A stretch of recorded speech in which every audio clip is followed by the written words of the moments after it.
నేత బొత్స వ్యాఖ్యలపై మంత్రి సత్యప్రసాద్ కౌంటర్ ఇచ్చారు. గత వైసీపీ ప్రభుత్వ నిర్లక్ష్యం వల్లే ఈ ఘటన జరిగిందన్నారు.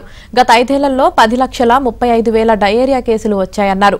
వైసీపీ హయాంలో ముఖ్యమంత్రిగా జగన్ ఏనాడు డయేరియా ప్రభావిత ప్రాంతాల్లో పర్యటించలేదని, ప్రజల ఆరోగ్యాన్ని వైసీపీ పట్టించుకోలేదని సత్యప్రసాద్ మండిపడ్డారు.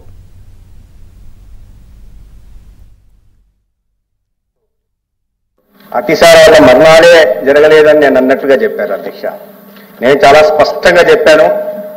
ఇటీవల అతిసార వ్యాధితో విజయనగరం జిల్లా గుర్ల మండలంలో 4 మందితో సహా రాష్ట్రంలో మొత్తం 18 మంది మరణించారని చెప్పాను అధ్యక్ష.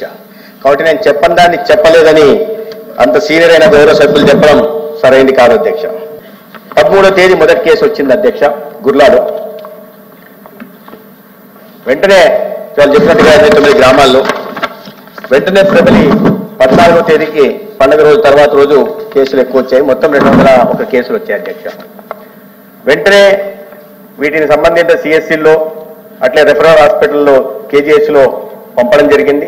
ఎటువంటి నిర్వహణ లేకపోవడం వల్ల పైప్ లైన్ కారణంగా లీకుల కారణంగా ఈ కలుషితం వాటర్ కలుషితం వల్ల ఆ కలుషితమైన నీరు తాగి ప్రజలు ఇవాళ డయేరియా బారిన పడుతున్నారు అనే విషయం మనం గుర్తించాలి అధ్యక్ష. మూల కారణం అదే అధ్యక్ష.